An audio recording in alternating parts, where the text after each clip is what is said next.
Secretaría de Salud. Gobierno de Michoacán. Michoacán se escucha.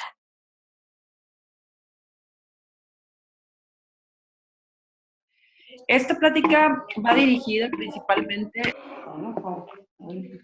al personal de salud, que como en muchos estados estamos viendo por la contingencia, muchos médicos no intensivistas, no urgenciólogos, no neumólogos, incluso no internistas, estarán atendiendo pacientes con neumonía grave que requieren decisiones de si lo vamos a intubar o no lo vamos a intubar, en los cuales hasta este momento lo que más determina su pronóstico son las medidas de soporte, como es el soporte ventilatorio. Entonces, disculpen, ¿pueden apagar el micrófono, por favor, los que lo tienen encendido y están platicando? No estamos en dos personas, tres. Voy a continuar hasta que me hagan favor de apagar el micrófono.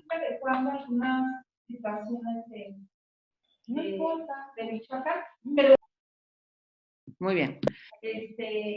¿Podrían, por favor, decirle a la persona que tiene encendido el micrófono y está hablando que lo apague, por favor, porque la escucho muy fuerte? Y además las aportaciones que más reportamos que van a ser chicas muy buenas. Imagínate si pudiéramos contactar pacientes, es lo que está viendo ahorita la doctora. Para poder continuar, pudiéramos, por favor, apagar el micrófono. Sí, para estar en el primer evento, para que pudiéramos acompañar a pero está hablando la doctora y ayer ella estuvo contactando. Que siempre lo después. No, siempre lo ahí luego. ¿Alguien me podría apoyar, por favor, para que apaguen el micrófono? Ajá. También nos contactó el ejemplo. Sí, pero ahorita. Ok. Ahorita ya que termine, ¿sabes que tengo otro? No voy a explicar, los que vean que se van de alta de los hospitales, les estoy diciendo a los directores que me pasen sus teléfonos y sus nombres completos. Y que no estén lejos, por ejemplo, es que se han egresado muchos de Lázaro, bueno, no tantos pues, pero de Lázaro, pero ellos yo creo que se les complica un poco más. El único en dado caso, pues los traemos. Exacto. Berenice, apaga tu audio. No mucho, ponerle. Muy bien, al parecer ya lo apagó. Bueno, entonces hablaremos específicamente de en pacientes que llegan con insuficiencia respiratoria. ¿Qué parámetros son los correctos para decidir si se intuba o no el paciente? ¿Qué es el alto flujo y cómo se titula? Y a medida de que en otras pláticas me han cuestionado mucho de cómo retirarlo, incluí una breve guía de cómo ir destetando el alto flujo. Platicaremos un poco de qué evidencia hay de la pronación en estos pacientes y hablaremos al final brevemente de las medidas de protección y lo que dicen las guías para protección durante la intubación en coronavirus. Bueno, primero que nada, cuando tenemos un paciente que ingresa a una sala de urgencias o a un hospital por disnea o una insuficiencia respiratoria, la insuficiencia respiratoria se puede o se describe y se clasifica como en tres diferentes. La primera, y cada una de estas determina si el paciente tiene una de ellas o no. Cada una de estas tiene una indicación absoluta o clara.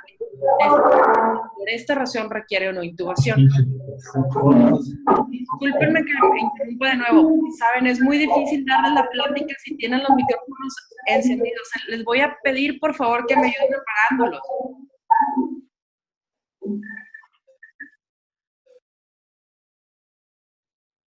Bien.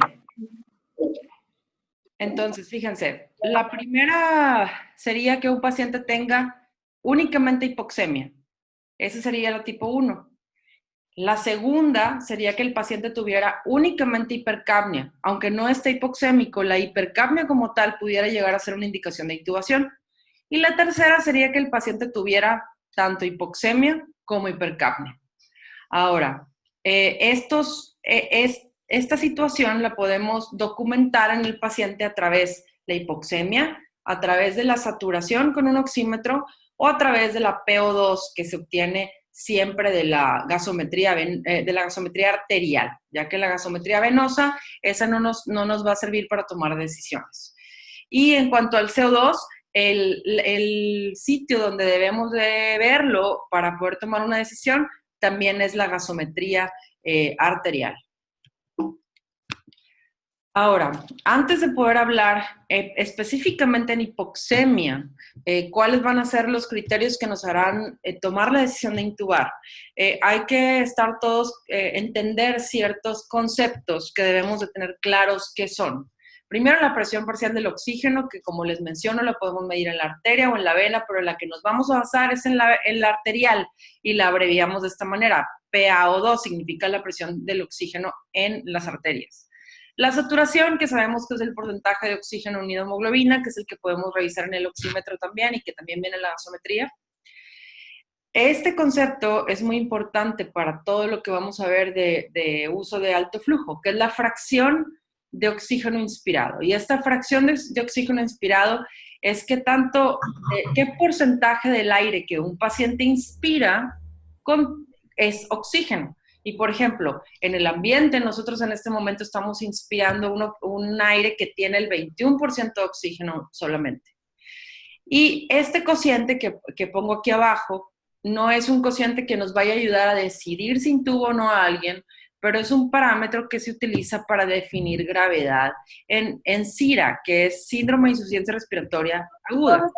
Y quisiera ponerlo aquí porque quiero que nos vayamos familiarizando, porque cuando demos la clase de ventilación mecánica es importante tenerlo presente. Este cociente, si vimos, es la presión del oxígeno en la arteria entre la fracción del oxígeno que le damos al paciente. Por ejemplo, si el paciente tenía una presión arterial, una PaO2 de 86, lo dividimos entre el aire que inspira, que sería 21%, lo multiplicamos por 100 porque esto estaba en porcentaje y nos da aquí, por ejemplo, 409. Y hay una clasificación que nos divide dependiendo de este parámetro, que tan grave está el paciente, específicamente si el paciente tiene SIRA. Entonces, este es un parámetro que todos los días, si pasamos visita en la terapia, en cada paciente lo calculamos. Y quiero que se vayan familiarizando con él. Repito, con este no es con lo que nos basamos para decidir si intubamos o no a alguien. Ahora, para poder entender cómo... Disculpen, les voy a pedir que por favor apaguen el micrófono. Fíjense, para poder entender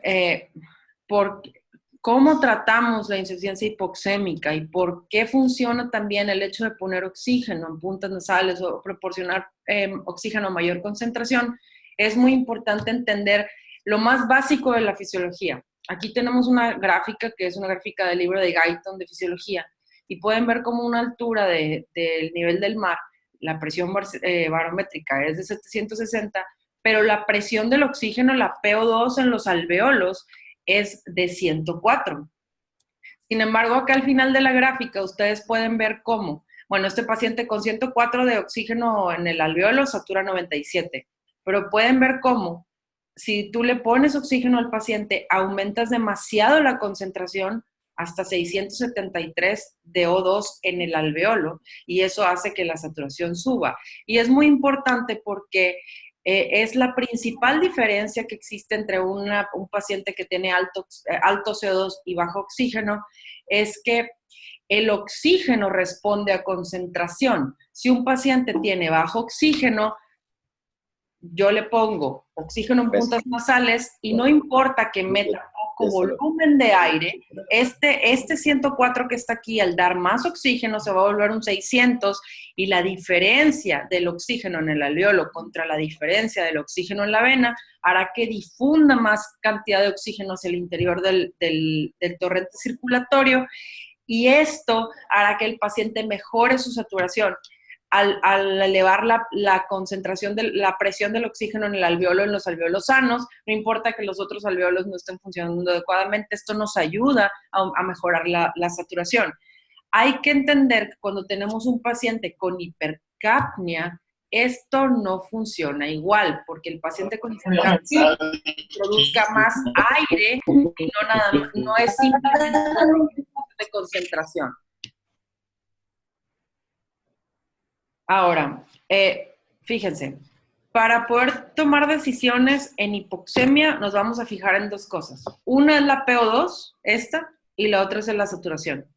Y no importa lo demás. Entonces, ¿cuál es la PO2 normal? La PO2 normal, en teoría, si lo leemos en cualquier libro de fisiología, es 100 menos un tercio de la edad. Entonces, si nosotros, por ejemplo, tenemos una persona de 30 años y le restamos 10, entonces a 100 le restamos 10, sería 90 de PO2. Sería la PO2 normal para alguien de 30 años.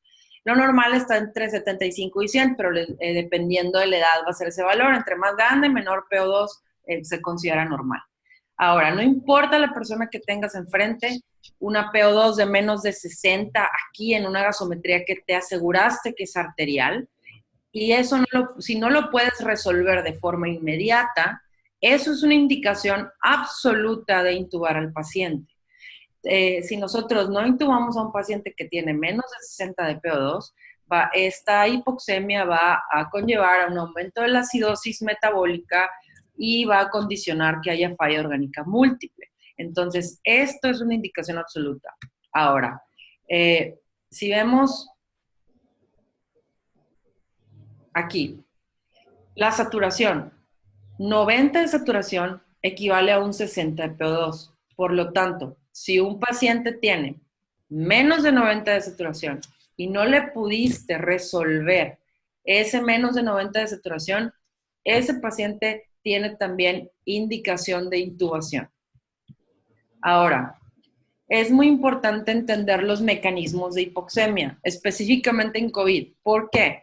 Porque vamos a decir que llega un paciente a urgencias con hipoxemia, tiene menos de 60 de PO2, menos de 90 de saturación, y tú dices, nada más por la hipoxemia, independientemente de todo lo demás, este paciente se intuba, pero tomas una radiografía y trae un neumotórax. Entonces, pues, ese paciente, si le ponemos una sonda en tórax, el pulmón expande, no lo vamos a tener que intubar. Va a resolver y muy posiblemente con puro oxígeno lo podemos sacar adelante. Por ejemplo, también en el escenario de un paciente que llegue con un derrame pleural masivo, drenas el derrame y eso se resuelve. O un paciente que tiene una insuficiencia cardíaca, pues le pones nitroglicerina, diuréticos y eso probablemente resuelve en menos de una hora y no lo tengas que intubar. Aquí puse todos los mecanismos de hipoxemia también del libro de Levagatón de fisiología, pero esto es un paciente con COVID, tiene una neumonía de focos múltiples. En estas neumonías de focos múltiples hay alveolos que se desreclutan. Desreclutar significa que los alveolos que están así empiezan a colapsarse y ese colapso es por la inflamación. Es como tener atelectasias a nivel microscópico difusas. Hay desreclutamiento difuso en diferentes sitios, en los sitios donde vemos los infiltrados. Parte del mecanismo fisiológico normal cuando alguien tiene alveolos que tienen enfermedad es que el torrente circulatorio, la sangre que va a los alveolos enfermos empieza a disminuir debido a que se prefiere enviarlo a sitios donde hay mayor aireación de los alveolos y por esto también hay una disminución en la perfusión de ciertos alveolos. Aparte de que los pacientes con COVID se ha encontrado que un porcentaje relativamente importante puede hacer tromboembolismo pulmonar. En ese caso serían alveolos bien ventilados, pero mal perfundidos, que también disminuirían la oxigenación a ese nivel. Por lo tanto, estos pacientes no les vamos a resolver el problema en una hora o en dos. Por eso estos pacientes, cuando tienen una indicación absoluta de intubación, no es conveniente retrasar la intubación. Ahora, recordar o quisiera mencionar que también en pacientes con neumonía, el tener los endocúbitos supino, el corazón ejerce cierta presión hacia abajo, el diafragma cierta presión hacia arriba, y aquí vemos, es una tomografía donde cómo se observa que hacia atrás se observa colapsado un área atelectásica aquí atrás del corazón por la misma presión, y por eso en estos pacientes se ha demostrado que la pronación es una opción para ayudarlos a mejorar. Aquí puse las causas de hipoxemia en pacientes con COVID y entender que tenemos cierta limitación en cuanto a la rapidez para resolverlo y por eso tenemos que tomar acciones rápidas. Ahora, ¿qué medidas existen en la medicina actual para mejorar la saturación o la oxigenación? Solo dos.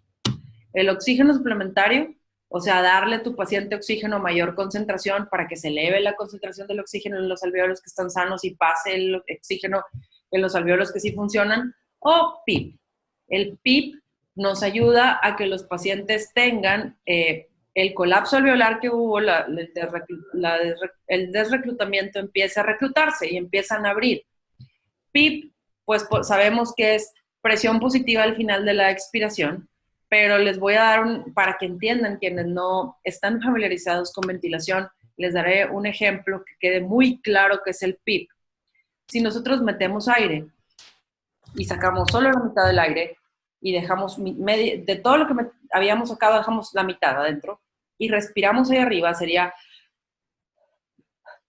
respirar todo el tiempo arriba de cierto aire que siempre permanece adentro. Eso es PIP, el aire que dejas todo el tiempo adentro. Ese aire que dejas todo el tiempo adentro funciona como un tipo de férula dentro de la vía aérea, que empieza a hacer que como nunca sale el aire, los alvéolos que están colapsados empiecen empiezan a reclutarse. El problema es que si tú de repente al paciente le sacas ese aire, de repente por alguna razón desconectas el circuito o algo, sale el aire y los alvéolos que ya habían abierto se vuelven a colapsar. Por lo tanto, cuando tienes un paciente al que por algún método le das PIP, es importante siempre cuidar que no se retire de forma abrupta. Ahora, hasta hace algunos años, como en el 2015, no teníamos opción. Dar PIP a un paciente solamente lo podíamos hacer por medio de un ventilador en medio hospitalario, ya fuera un ventilador con una intubación o una ventilación no invasiva. Sin embargo, la ventilación no invasiva en pacientes con neumonía grave, con oxígeno bajo, que esa era la indicación de intubación, oxígeno bajo, no hipercapnia, en esos pacientes ha demostrado que aumenta la mortalidad al retrasar la intubación. Desde antes de COVID, neumonía grave hipoxémica con no invasiva empeoraba mortalidad. La ventilación no invasiva en los pacientes en los que demostró mejorar mortalidad o mejorar el pronóstico es en pacientes con EPOC agudizado incluso por neumonía, en pacientes que tenían, por ejemplo, insuficiencia cardíaca y en pacientes con SAOS que presentaban hipercapnia. Entonces, por lo tanto, la ventilación no invasiva no es conveniente utilizarla en el contexto de los pacientes con COVID, a menos de que fueran casos muy selectos como pacientes con EPOC y COVID o con SAOS y COVID, y tendría que ser algo muy, muy, muy vigilado. Ahora, desde hace como el 2015 más o menos, empezamos a tener una herramienta nueva que se llama alto flujo de oxígeno, y este equipo, sin intubar y sin poner una mascarilla molesta, como lo es la mascarilla de ventilación no invasiva, nos proporciona PIP. Entonces, tenemos esa gran ventaja. Y en algunos estudios que se hicieron al inicio del uso de estos dispositivos, se ha encontrado que pacientes que desarrollan SIRA, podemos llegar incluso a evitar la intubación hasta en el 48% de los casos. Por lo tanto, es muy importante conocer esta herramienta y aprender a usarla. Y es muy sencillo. Ahora, vamos a poner un ejemplo de por pasos cómo le vamos a hacer.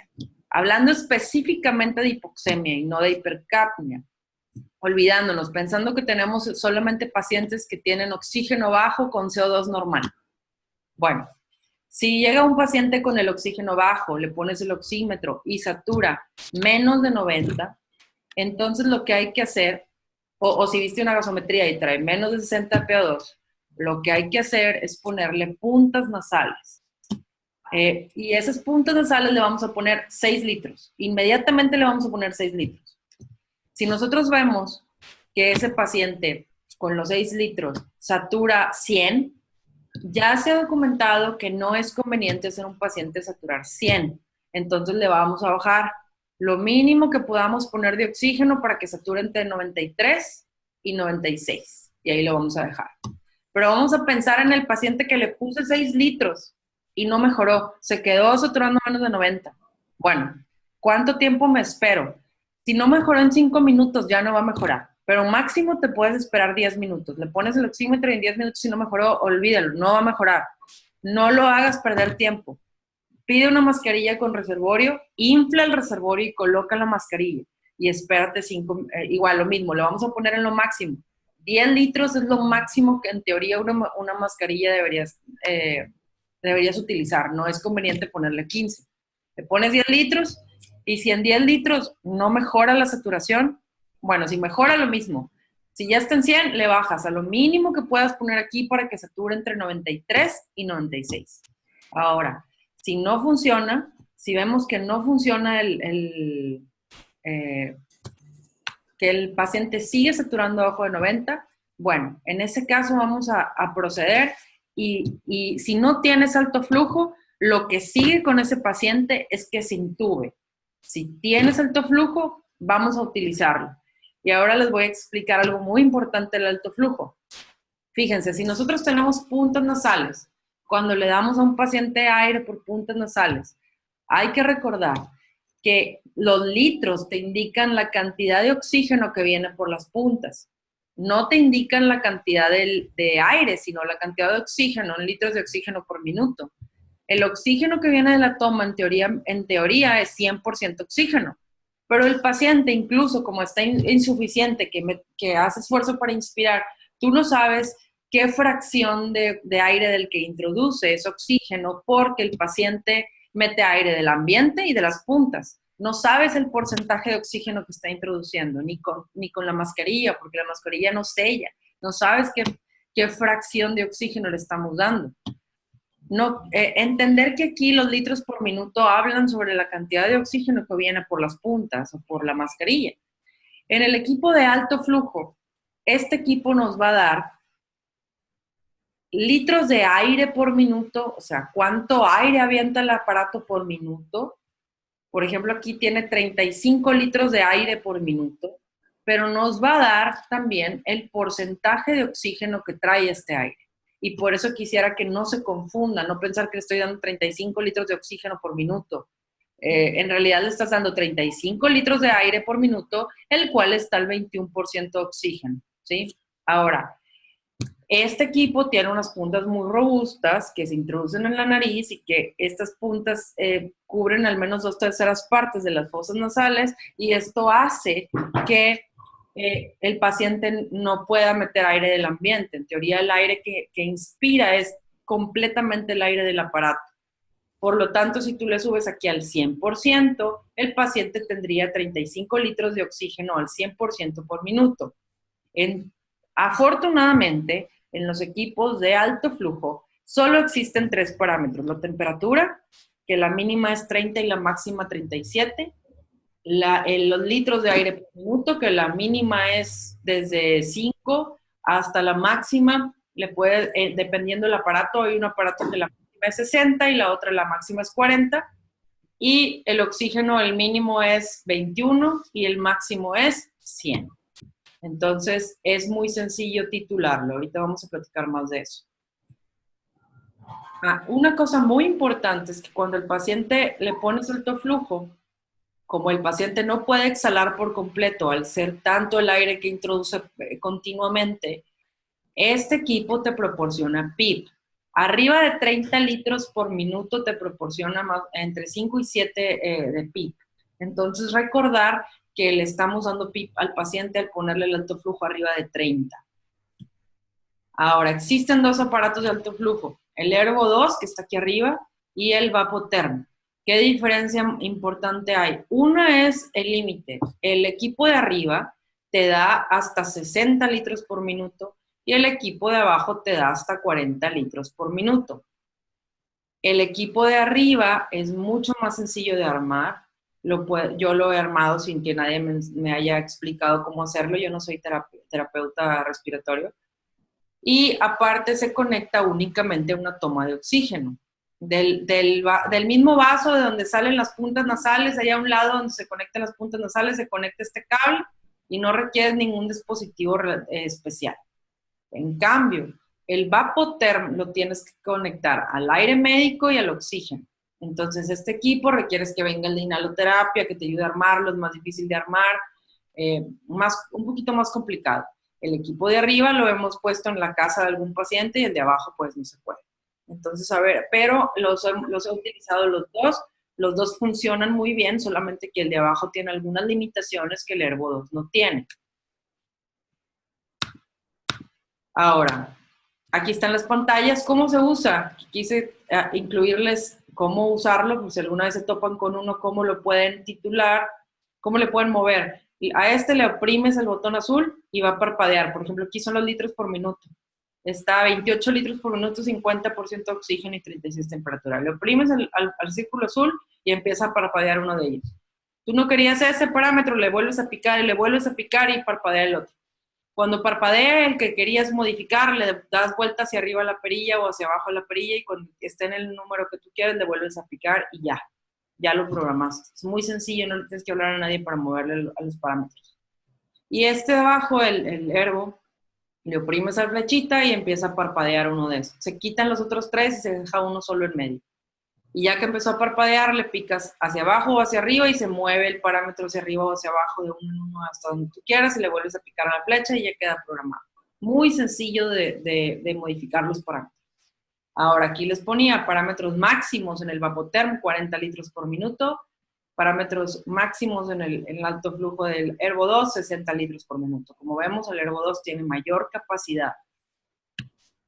Ahora, si ya vamos a poner el ejemplo del paciente. Vamos a decir que el paciente llegó, le pusiste la mascarilla con reservorio, no funcionó, le pusiste el alto flujo, se lo pusiste a 100 de FiO2, se lo pusiste a 60 litros.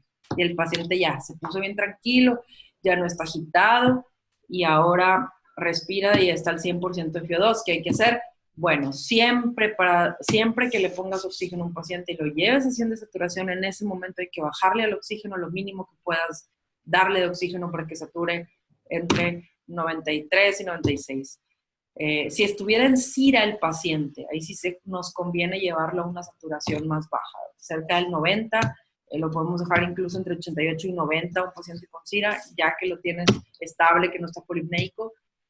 Recordar que el oxígeno a alta concentración, el oxígeno arriba de 60% continuamente causa daño pulmonar. Entonces, siempre nuestra meta es bajar ese oxígeno de 60%. Entonces, si ya se lo pusiste porque la mascarilla no funcionó, a veces la mascarilla estaba al 100 y no funcionaba y le pones el alto flujo y le puedes bajar hasta 60% porque el paciente con el PIP mejora y con el flujo del aire y a veces ya no requiere tanta FiO2. Le bajas lo más que puedas bajarle, en 10 minutos te fijas que no haya hecho más hipoxemia y ya estamos bien. Ahora, ¿cuándo le bajamos a los litros? Ahí sí, los litros por minuto hay que llevárnosla con mucha reserva. Hay que entender que los litros por minuto nos dieron PIP y empezó a reclutar al paciente. Entonces, no le podemos bajar a los litros por minuto hasta que el paciente lo tengamos abajo de 60% de FiO. Porque recordar que si le bajas primero a los litros, te va a quitar el PIP y se van a colapsar los alveolos. Entonces, cuando ya lo tengas como en 55 de FiO2, le puedes empezar a disminuir a los litros por minuto. ¿Cómo le bajas? Pues le puedes ir bajando de 5 litros cada 12 horas. Por ejemplo, ponerle 55 y si lo toleró, en 12 horas bajarle a 50, cada 12 horas estarle bajando. Ahora, siempre que le bajes el alto flujo, los litros, en una hora, ve y fíjate, porque si inmediatamente no...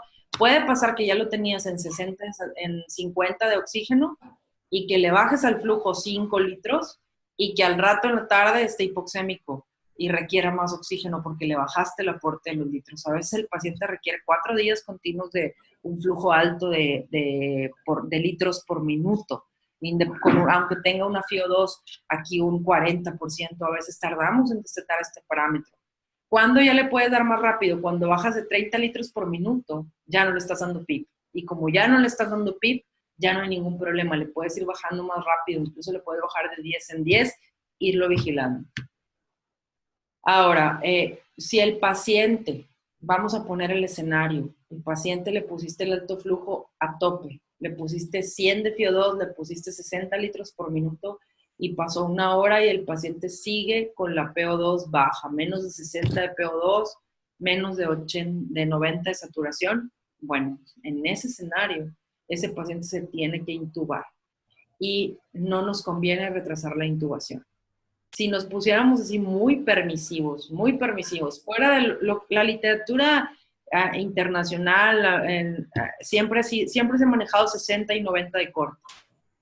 Pero si pudiéramos así decir, nos vamos a poner tolerantes con la hipoxemia, así máximo, 55 de PO2 y 88 de saturación es lo máximo que puedes tolerar siempre y cuando no vieras al paciente muy agitado. Pero si tú ves que el paciente no mejora, sigue hipoxémico, a pesar de que pasó 1 hora con el alto flujo, intúbalo. No, el retrasar la intubación aumenta la mortalidad. Y la siguiente clase en ventilación, que les explique la fisiología, les explicaré por qué fisiológicamente, por qué esperarte con un paciente para intubarlo causa daño pulmonar y hace que agrave. Entonces, no más de 1 hora con alto flujo. Y si es con mascarilla de reservorio, fíjense, ¿por qué les digo 1 hora en alto flujo? Porque el PIP que le das con los litros pudiera llegar a ser que el paciente tenga mejoría en 1 hora, que empiece a reclutar y que no lo tengas que intubar, que mejore. Pero con la mascarilla de reservorio no va a pasar.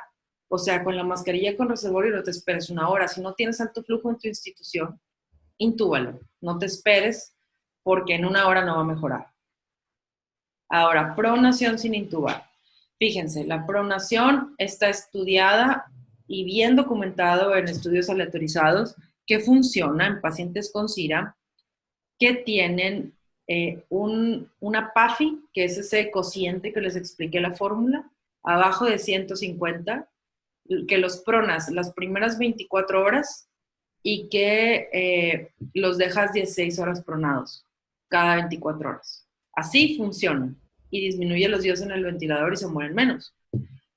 Quisieron extrapolar esto y empezó a haber reportes de casos anecdóticos en alto flujo antes de que hubiera COVID. Yo he pronado pacientes que no tenían COVID con alto flujo,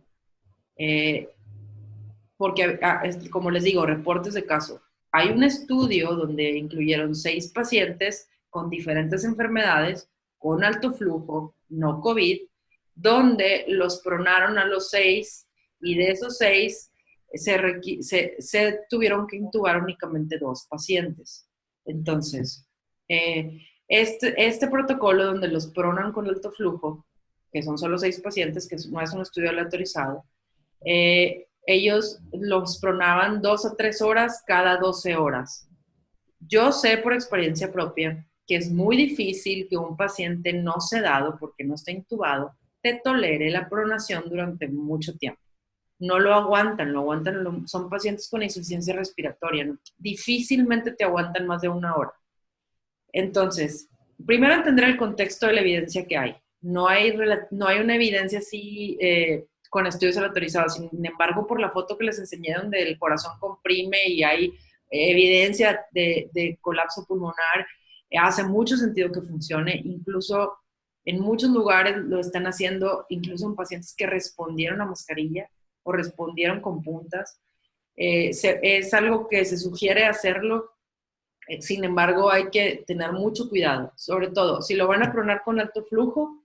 Una de las cosas es que acuérdense que el paciente, bueno, primero, si le pusiste el alto flujo y no mejoró y está bien agitado y satura menos de 90, menos de 88, ese paciente no lo prones, ese paciente intúbalo. Pero si el paciente aguantó, apenas satura 90, apenas ahí está con el alto flujo, bueno, ese paciente lo podemos pronar y se puede beneficiar. Pero hay que garantizar que cuando lo vayas a voltear no se le zafen las puntas, las tenga bien sujetadas, que no se te desconecte el monitor, que si trae un catéter no central y tiene presores y está con la presión adecuada, que no vayamos a jalar el central. Es una coordinación bastante compleja. Tienen que estar las enfermeras, tiene que estar alguien en el cuidado de las puntas, tienes que explicarle muy bien al paciente antes de voltear y recordar las contraindicaciones absolutas. Entre ellas, la más importante es si el paciente requiere intubación, no lo prones, intúbalo. La 2, que considero que es súper importante, si el paciente está chocado con 50 de media, pues no lo puedes pronar. O sea, el paciente hay que resolverle el choque y si no se resuelve, ese paciente también hay que intubar. Que el paciente esté con arritmias, que esté inestable, que no te ayude, que, bueno, todas esas ahí están escritas, van a tener las diapositivas. Entonces, tener bien presente las contraindicaciones. Como les digo, en este estudio lo hicieron 2 o 3 horas, 2 o 3 horas cada 12 horas. Bien importante siempre garantizar que haga cambios de posición, al menos en la cara, porque por ahí hay algunas fotos de algunos pacientes que pronaron con alto flujo, que tienen la cara llena de úlceras, ahora con el COVID. Entonces, evitar úlceras por presión. Y aquí les incluyo cuál sería el criterio para dejar de pronarlo. Y pues sería que haya una mejoría importante en el cociente respiratorio o índice respiratorio que les expliqué al inicio y que tengan menos de 40 FO2. Bueno, ahí podemos suspender el prono. Y el alto flujo lo suspendemos así como expliqué el destete. Y si llegas a voltear, estaba bien el paciente, aguantaba muy apenas y lo pronas y empieza a batallar para respirar, empieza a haber más hipoxemia, bueno, en ese caso hay que volverlo a su posición habitual. Y recordar aquí en la diapositiva que la ventilación mecánica no invasiva ya no es, aparte de que produce aerosoles y nos produce mayor riesgo al personal de salud, recordar que no se empeora pronóstico en neumonía hipoxémica. Casos electos únicamente como SAOS, EPOC, insuficiencia cardíaca, recordarlo y tenerlo muy presente. Ahora, lo vuelvo a poner aquí, máximo retraso por intubación orotraqueal en un paciente hipoxémico, 1 hora, siempre y cuando hayan utilizado el alto flujo. Si no, rápido. Ahora, vamos a hablar ahora de la hipercapnia. Lo voy a explicar mucho más rápido. Aunque pudiéramos llegar a hablar 1 hora de la fisiología de la hipercapnia, desgraciadamente con el CO2 no hay un límite de CO2 que indique la indicación de intubación. Y esto es por la fisiología de la hipercapnia, bueno, más bien del intercambio gaseoso. Si se acuerdan, en el oxígeno, les mencioné que este número, con poner poquito oxígeno y que el paciente meta mínimo de aire, este 104, ese 600, y la diferencia entre este 104 y este 40 es tanta que difunde el oxígeno por diferencia de concentración. Sin embargo, el CO2 es muy complejo porque el CO2 en teoría debería estar en 0 en el alveolo, pero inmediatamente se iguala al CO2, empieza a igualarse el CO2 venoso.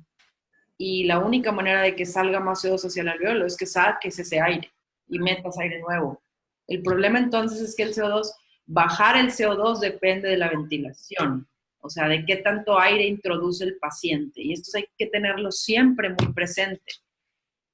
El CO2 normal es 40, pero esto con una frecuencia respiratoria normal de 12 a 20. Entonces, entender que un paciente que tiene 40 de CO2 puede decir, está normal el CO2, pero si está respirando 40 veces por minuto, ese CO2 está alto porque el paciente debería tener 15 de CO2. Entender que el CO2 depende del volumen minuto, y el volumen minuto es qué tanto aire mete el paciente, el volumen tidal, que si lo lees en un libro de fisio debería ser 500, por la frecuencia respiratoria. Entonces el volumen minuto normal es más o menos 6 a 8. Entonces el volumen minuto normal, si el paciente tiene CO2 alto, le tienes que subir el volumen minuto, tiene que aumentar su frecuencia y aumentar la cantidad de aire que inspira.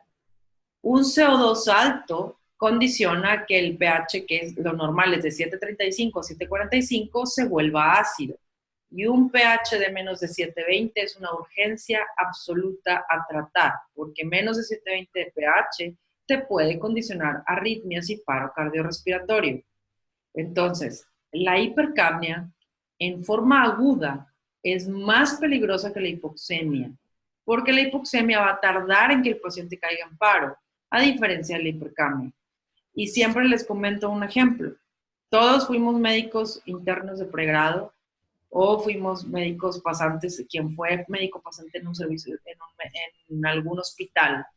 Todos vieron en urgencias que tuvieran que intubar a un paciente y que dijeran, vamos a relajarlo, sedarlo, le pasaban midazolam y demás.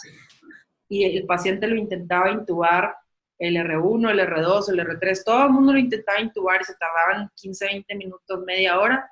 El paciente hace hipoxemia en el monitor y le ponen el ambú y le echan tantito aire, mejora la saturación hasta 90 y lo vuelven a intentar intubar. No pueden, así se la llevan media hora y el paciente nunca cae en paro. Pero todos vieron al paciente que estaba saturando 90, 88, le pasan la sedación y el paciente, están apenas metiendo el laringoscopio y cae en paro. Yo cuando estaba en el R1 siempre me preguntaba qué diferencia hay entre el paciente que cae en paro de forma inmediata y el que no, y preguntaba y nadie me sabía contestar, hasta que me pasó a mí y pude entender lo que pasa. Fíjense, si un paciente tú lo vas a intubar por hipoxemia, y le quitas los músculos respiratorios y ya no le metes más aire, ya él no está metiendo aire, y le baja el oxígeno cuando ya está con la inducción, y tú le pones un poquito más de aire, el poquito aire que puedas meter con la mascarilla y el ambú antes de intubarlo, aumentas la concentración de oxígeno en el alveolo y difunde oxígeno de alguna manera y el paciente mejora la saturación y no pasa nada. Te puedes tardar, pero en un paciente que con todo su esfuerzo estaba él compensando una acidosis respiratoria o una acidosis mixta porque tiene con un CO2 alto, un CO2 normal, pero con acidosis. En ese escenario, el paciente ya estaba cansado y con todos sus músculos respiratorios apenas lograba meter el volumen para mantenerlo vivo y sacar el poco CO2 que podía sacar. En el momento en que tú le pones relajantes, el paciente ya no te ayuda a meter aire. Entonces, a los 2 minutos o como 1 minuto de que tú lo relajaste, ese CO2 que tal vez estaba en 50 se vuelve de 70, de 80, y ese pH que estaba en 730 o 729 se hace 710, y el paciente lo primero que va a saber es que en el monitor empieza a ver bradicardia y luego cae en paro, o te hace de entrada una arritmia y cae en paro. Entonces, muy importante, cuando vayan a intubar a un paciente, incluso por hipoxemia, vean la gasometría. Si el paciente tiene un pH cercano, abajo de 730, y aunque tenga un PCO2 normal, si el pH está abajo de 730, ese paciente tiene mucha prisa cuando lo intubes. Si tú te tardas, te va a caer en paro. Ese es el paciente que va a caer en paro en la intubación. Entonces, lo deberíamos hacer con todos, pero con ese paciente más, ponle la tabla abajo antes. Prepara atropina para cuando te haga bradicardia, pasarle inmediatamente una ámpula de atropina. Prepara la adrenalina, prepara el carro con el desfibrilador y sobre todo que venga la persona con mayor habilidad para intubar. Y si es un paciente de difícil intubación porque es un paciente obeso, con obesidad mórbida, revisar muy bien la vía aérea, y si no se puede, si cree el anestesiólogo, si hay anestesiólogo y que no lo va a poder intubar, traer un fibroscopio, porque ese paciente no tienes tiempo. Y si estás en un lugar donde no hay fibroscopio, donde no hay nada que te pueda ayudar, de preferencia trae un cirujano que pueda, si es un paciente con obesidad, trae un cirujano que pueda hacer una traquea de urgencia que esté ahí, por si no lo puedes intubar, porque te va a caer en paro y ni siquiera le vas a poder sacar adelante las maniobras hasta que lo intubes, porque el problema es acidosis respiratoria. Ahora, aquí, fíjense, un ejemplo, un paciente con acidosis respiratoria, 47 de PCO2 que debería ser 40 o menos. Entender, si tuviéramos el escenario de un paciente con esta gasometría con 25 de frecuencia y con esta misma gasometría en 35, este paciente con la misma gasometría, aunque estuviera saturando bien, si saturara 90%, este paciente está más grave, porque ya respirando 35 veces por minuto, está con el CO2 alto, este paciente ya se cansó, este paciente aunque respira 35 veces, cada vez que mete aire, mete muy poco aire, y eso hace que el CO2 se mantenga alto. Entender ese punto. La frecuencia respiratoria en el contexto del CO2 es súper importante saberla. Entonces, si tienes un paciente que aunque sature más de 90, independientemente de la oxigenación, eso quiero decir con esta diapositiva, si persiste con la frecuencia respiratoria arriba de 30, con un PCO2 normal o alto, aún si ya le pusiste alto flujo, con o sin alto flujo, ese paciente se intuba. ¿Por qué? Porque se va a cansar. La siguiente hora, si este paciente tenía un 47 de PCO2, la siguiente hora respirando 30 veces por minuto, ese 47 va a ser 57 y ese pH va a ser 720 y lo vas a intubar con prisa y con riesgo de que te caiga en paro, con mayor riesgo si de por sí ya lo hay. Entonces, entender el criterio de intubación en hipercapnia tiene que ver con el pH y con la frecuencia respiratoria. Ahora, quise incluir pacientes con acidosis metabólica, porque aunque no sea un problema respiratorio, conlleva un problema ventilatorio también. Y existen 2 escenarios muy habituales, que son la lesión renal aguda y el choque, ya sea por sepsis o por cualquier causa. Cuando estemos hablando, ¿cómo sabemos el origen de la acidosis metabólica? Si es por el riñón o es por choque, es bien fácil. Fíjense siempre en el lactato. Si el lactato está alto, ese paciente tiene acidosis porque se chocó y ya lleva buen rato chocado. Si ven lactato de 10, lactato de 7. Lo normal es menos de 2.2. Pero si el paciente tiene lactato normal y está acidótico si el CO2 está normal, pues no es por la respiración. El bicarbonato está bajo, vemos que es metabólico. Pues la principal causa es una lesión renal aguda. Cuando el paciente tiene una lesión renal aguda y eso le condiciona la acidosis, lo normal es que el paciente saque el CO2, baje esto. Incluso he visto pacientes con acidosis metabólica por un origen renal con un 8 de PCO2, que logran tener un pH decente de 7.23, 7.24. Pero con los pacientes con COVID que tengan lesión renal aguda, no van a lograr compensar porque tienen neumonía. Van a tener así un PCO2, si bien ese PCO2 está bajo, en realidad debería estar más bajo para ese bicarbonato, debería estar compensando al menos un poquito más. Así los pacientes con COVID no van a compensar. Eso, a lo mejor el paciente va a estar agitado, va a estar con falta de aire, pero seguramente cansado de estar lidiando con una neumonía y una lesión renal aguda. Específicamente en el contexto de un paciente no chocado que tenga lesión renal aguda, a estos pacientes podemos no necesariamente intubarlo, darle bicarbonato, corregir el bicarbonato, llevarlo a lo normal, intentar llevarlo a lo normal, y podemos apoyar a este paciente sí con ventilación no invasiva o apoyarlo con alto flujo. Y si su frecuencia respiratoria mejora y no está muy polimnéico, no está arriba de 30, y logramos que el pH corrija con el bicarbonato, bueno, ese paciente lo podemos aguantar con mucha vigilancia. Estar ahí al pendiente de él, que no eleve la frecuencia arriba de 30 con la mascarilla de alto flujo o con el alto flujo o la no invasiva. Pero si el paciente tiene menos de 720 pH y mayor la frecuencia respiratoria de 30, aún con el soporte, ese paciente hay que intubarlo. Te va a retener el CO2. Fíjense, este paciente ya tiene mucho menos 720, este paciente ya estaba porque podía caer en paro. A lo mejor cuando le ponen las puntas, el paciente barra más el CO2 y baje a 8 y este se haga 721, 722. Pero sí, o sea, las de alto flujo, no estoy hablando de puntas de oxígeno. Pero si no corrige la frecuencia en agudos, en ese momento la frecuencia respiratoria no baja de 30, intúbalo, te va a caer en paro.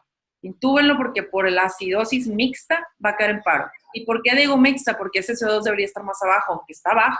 Entender que a veces una CO2 baja es alta, porque debería estar más abajo. Ahora, en el contexto del choque, un paciente chocado no le vas a resolver la acidosis láctica en horas. Eso va a tardar más, en teoría, si todo sale perfecto, en 4 o 6 horas va a bajar el 10% el lactato, o sea, súper lento.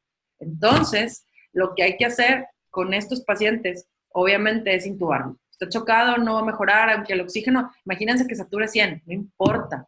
Este paciente no le vas a corregir ese choque a ese nivel con esa acidosis y el paciente va a caerte en paro porque por la misma neumonía por COVID no puede compensar la acidosis, se va a cansar, ese CO2 se va a hacer más alto y va a caer en paro. Paciente con lactato arriba de 3, con pH menor a 730, con frecuencia respiratoria mayor a 25, se intuba, lo mismo. No hay así para esto un corte, normalmente lo decidimos con la clínica, pero quise así traspolarlo a una indicación así absoluta y esa pudiera funcionar como una indicación así absoluta. Entonces, entender el concepto entender muy bien este concepto de la acidosis mixta, cómo ocurre. Ahora, ya acabamos con toda la intubación. Rápidamente, protección personal en COVID en la terapia y en intubación.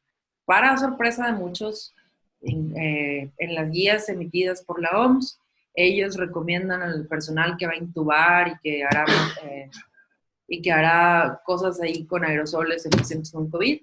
Ellos nos van a recomendar utilizar nada más el N95, protección de los ojos, guantes, botas y un delantal impermeable. No nos recomiendan necesariamente utilizar el overall tipo Tyvek.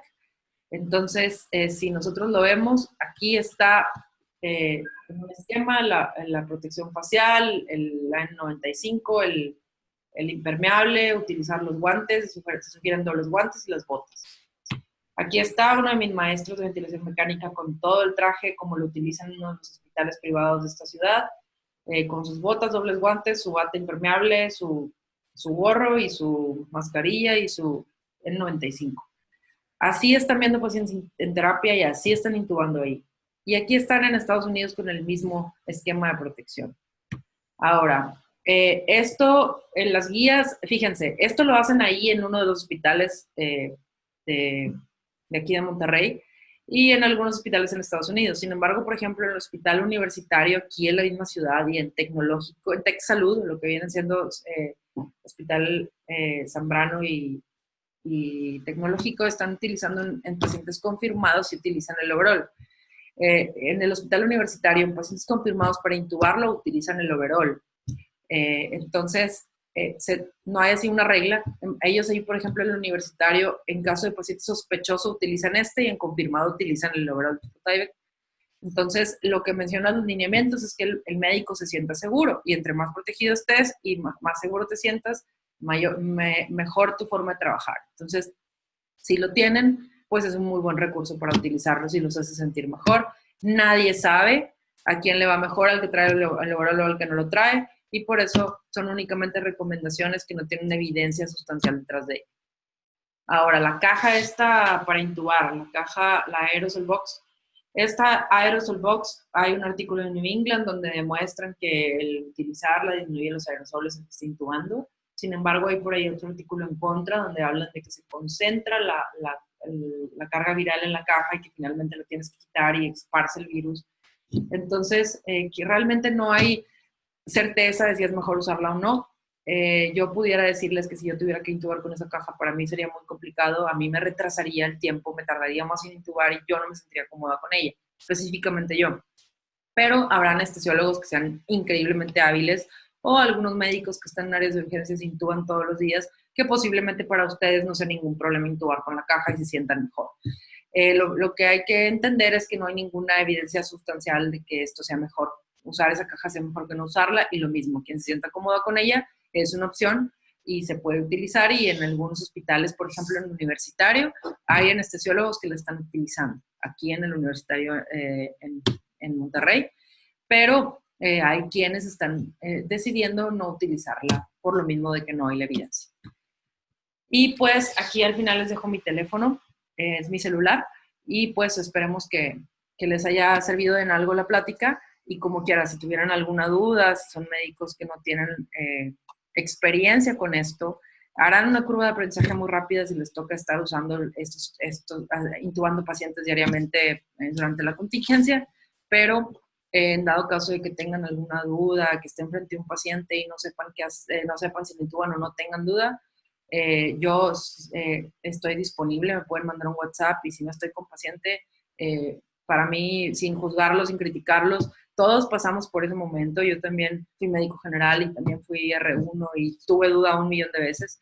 Entonces, con todo gusto en lo que yo pueda ayudarles, estoy disponible. ¿Alguna pregunta? Doctora, Ajá. estamos hablando de La Piedad, del Hospital General La Piedad. Quería ver si usted recomienda el BiPAP, no el CPAP, sino el BiPAP. Mira, el BiPAP es a lo que me refiero cuando hablamos de ventilación mecánica no invasiva. Es lo mismo, el BiPAP nos da PIP y nos da CPAP.